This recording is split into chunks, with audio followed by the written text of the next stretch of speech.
Hi, and welcome to my channel, Hopewell Stories. Today's video is how a homeless man saves a man without knowing that he is a billionaire willing to change his life. But before we dive into the full story, let me know where you're watching from and what time it is now, and don't forget to subscribe to the channel. It was a cold winter evening in the city. The wind blew hard through the streets, and snowflakes danced in the air like tiny white butterflies. People hurried home, wrapped tightly in their coats, eager to get out of the cold.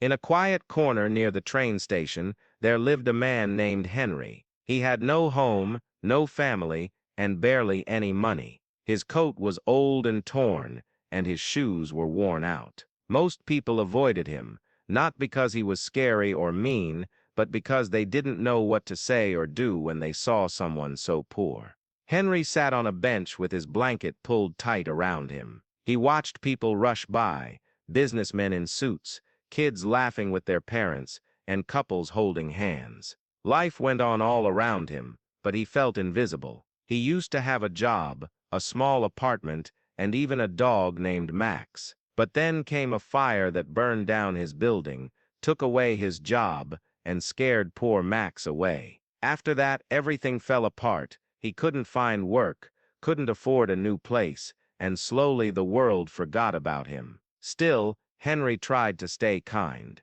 He smiled at strangers, helped pick up things when someone dropped them, and once gave his last sandwich to a hungry kid who looked lost. On this particular night, Henry noticed a man pacing back and forth near the station. The man wore a heavy coat and carried a briefcase. He looked upset, talking loudly on his phone. "I told you, I can't take it anymore. Just leave me alone," the man shouted before hanging up. Henry watched as the man stood at the edge of the platform, looking down at the tracks below. Trains would come soon, and if the man wasn't careful, something in Henry's gut told him something was wrong. Without thinking, Henry got up from his bench and walked quickly toward the man. "Hey," Henry called out gently.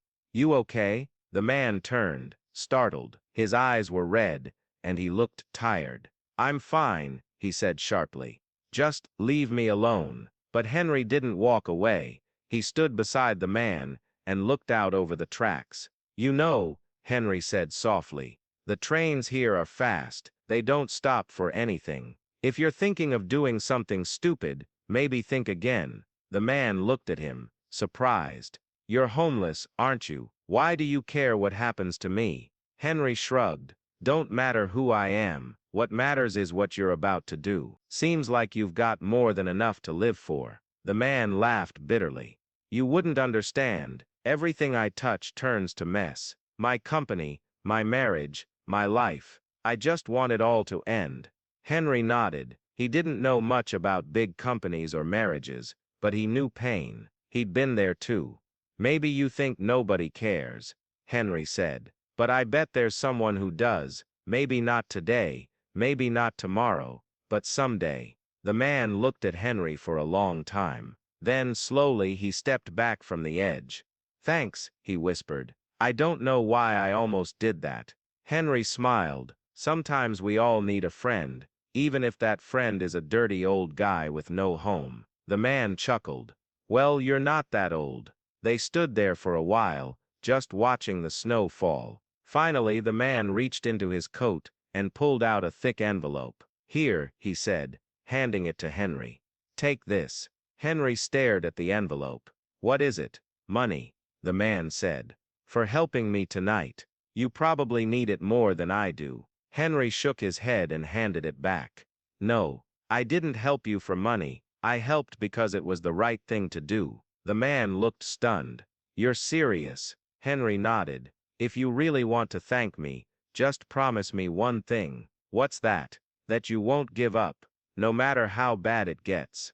The man swallowed hard. Then he nodded. "Okay, I promise." As the train arrived with a loud roar, the man stepped onto it without another word. Henry watched it disappear into the darkness, wondering if he'd ever see the man again. Weeks passed, and life went on as usual for Henry. He still slept on the bench, still begged for change, still ate whatever scraps he could find. But something had changed inside him. That night, he had made a difference, not with money or power, but with kindness. One morning, Henry woke up to find a car parked near his bench. It was shiny and black, and two men in suits stepped out. "Mr. Henry?" one asked. Henry blinked. "Yeah, we're here from Mr. Alan Richards' office." Henry frowned. "Alan Richards? Who's that?" The other man smiled. "He says you saved his life." Henry's heart skipped a beat. That was the name of the man from the station. Before he knew it, Henry was being helped into the car. They drove him to a tall building downtown, far from the streets he called home. Inside, the lobby was warm and bright. The receptionist greeted them with a smile. "Right this way, please." They led Henry into a huge office on the top floor. There, standing by the window, was Alan Richards, the same man from the train station. He turned and smiled.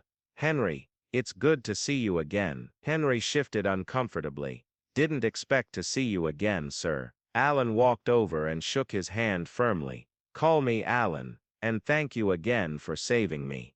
Henry shrugged. "Wasn't nothing special. To me it was everything," Alan said. "After that night, I started therapy. I fixed some things in my life, and now I want to fix yours." Henry raised an eyebrow. "You don't owe me nothing." "I know," Alan said, "but I want to help. I've arranged for you to have a new home, a job, and a fresh start." Henry's eyes widened. "A job?" "Yes," Alan said. "And at my company, we're starting a new program for people like you, people who've fallen on hard times but still have heart. You'll be our first mentor." Henry felt tears prick his eyes. For years he had felt invisible, useless. Now, someone believed in him. "But why me?" he asked.